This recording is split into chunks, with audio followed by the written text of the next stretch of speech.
आज हम डिस्कस करेंगे पोटाशियम परमैंगनेट।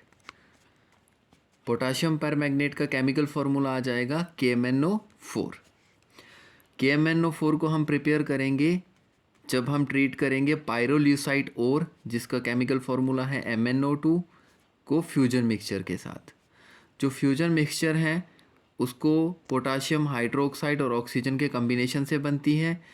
पायरोल्यूसाइड और आपका फ्यूजन मिक्सचर ये कंबाइन होके हमारे पास दे देता है पोटाशियम मैग्नेट, जो कि ग्रीन है कलर में।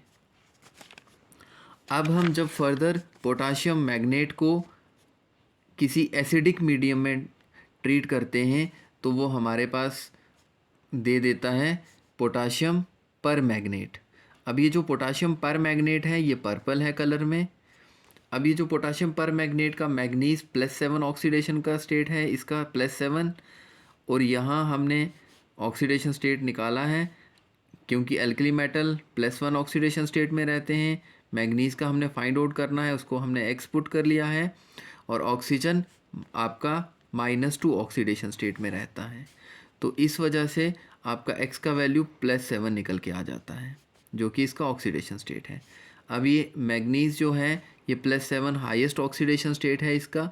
इसी रीज़न से ये हमारा ऑक्सीडाइजिंग एजेंट का काम करता है, क्योंकि फर्दर इसका ऑक्सीडेशन पॉसिबल नहीं है। अब हम देखते हैं chemical properties of potassium permanganate. Potassium permanganate की जो फर्स्ट प्रॉपर्टी है, अगर हम इसकी हीटिंग करते हैं तो हमारा जो पोटाशियम परमैंगनेट है, जब हम इसको एट अबाउट 517 केल्विन पे हीट करेंगे तो हमारे पास ये पोटाशियम परमैंगनेट पोटाशियम मैग्नेट में कन्वर्ट हो जाएगा। सेकंड प्रॉपर्टी हम बात कर रहे हैं ऑक्सीडाइजिंग नेचर ऑफ KMnO4 की। तो अभी हमने जैसे लास्ट में डिस्कस किया कि मैग्नीज +7 ऑक्सीडेशन स्टेट है, जो कि हाईएस्ट ऑक्सीडेशन स्टेट है फॉर मैग्नीज। तो इस वजह से अब ये एज ऑक्सीडाइजिंग एजेंट का काम करेगा और खुद अपनी रिडक्शन करेगा। जैसे आपका अगर KMnO4 की बात करें +7 ऑक्सीडेशन स्टेट में है, अगर हम इसको एसिडिक मीडियम में ट्रीट करेंगे, किसी एसिड के साथ ट्रीट करेंगे, तो यहाँ ये 5 इलेक्ट्रॉन गेन करने के बाद मैग्नीज +2 ऑक्सीडेशन स्टेट में चला जाता है। ऐसे ही अगर हम इसको किसी बेसिक मीडियम के साथ ट्रीट करेंगे, जैसे बेसिक मीडियम में हम किसी एल्कली के साथ ट्रीट करेंगे, तो ये आपका 1 इलेक्ट्रॉन गेन करके +6 ऑक्सीडेशन स्टेट में +6 ऑक्सीडेशन स्टेट में कन्वर्ट हो जाता है, और यहाँ ये बन जाता है पोटाशियम मैग्नेट आयन में चला जाएगा। वैसे ही अगर न्यूट्रल मीडियम में हम ट्रीट करेंगे तो 3 इलेक्ट्रॉन गेन करने के बाद ये आपका MnO4 में कन्वर्ट हो जाएगा और +4 ऑक्सीडेशन स्टेट में चला जाएगा।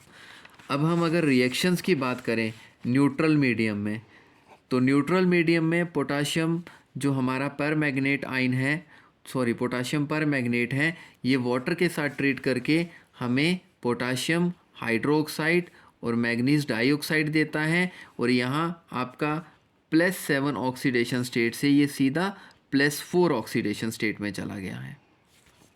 तो यहाँ इसका मतलब इसने 3 इलेक्ट्रॉन गेन कर लिए हैं। एसिडिक मीडियम की बात करूँ तो यहाँ भी आपका पोटाशियम परमैंगनेट एसिड, जैसे हमारे पास सल्फ्यूरिक एसिड है, इसके साथ ट्रीट करेगा, तो हमें ये आपका मैग्नीज सल्फेट पोटाशियम सल्फेट और आपका वाटर बाई प्रोडक्ट देगा।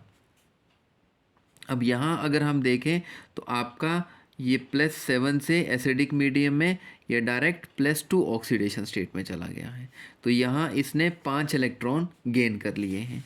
बेसिक मीडियम की बात करूँ तो हमारा पोटाशियम परमैंगनेट पोटाशियम हाइड्रोक्साइड ये आपका एल्कली है, इसके साथ जब ट्रीट करेंगे तो यहाँ +7 ऑक्सीडेशन स्टेट था, जबकि जब ये प्रोडक्ट बना तो यहाँ आपका 6 ऑक्सीडेशन स्टेट है यहाँ इसका मतलब इसने यहाँ 1 इलेक्ट्रॉन गेन किया, और आपका यहाँ ये पोटाशियम परमैंगनेट से पोटाशियम मैग्नेट में कन्वर्ट हो गया। और इस तरीके से हमने देखा कि आपका जो मैग्नीज है पोटाशियम परमैंगनेट का, ये एसिडिक बेसिक और न्यूट्रल तीनों मीडियम में रिएक्ट करता है, और एसिड में ये +5 इलेक्ट्रॉन लेता है, बेसिक मीडियम में ये 1 इलेक्ट्रॉन ले रहा है और न्यूट्रल मीडियम में ये 3 इलेक्ट्रॉन। तो ये इसका एक शॉर्टकट भी बन जाता है ABN करके, जिसमें ये 5, 1 और 3 इलेक्ट्रॉन गेन करता है। अब फर्दर इसकी और रिएक्शंस हैं, वो हम अलग नेक्स्ट अपने टॉपिक में बता देंगे आपको।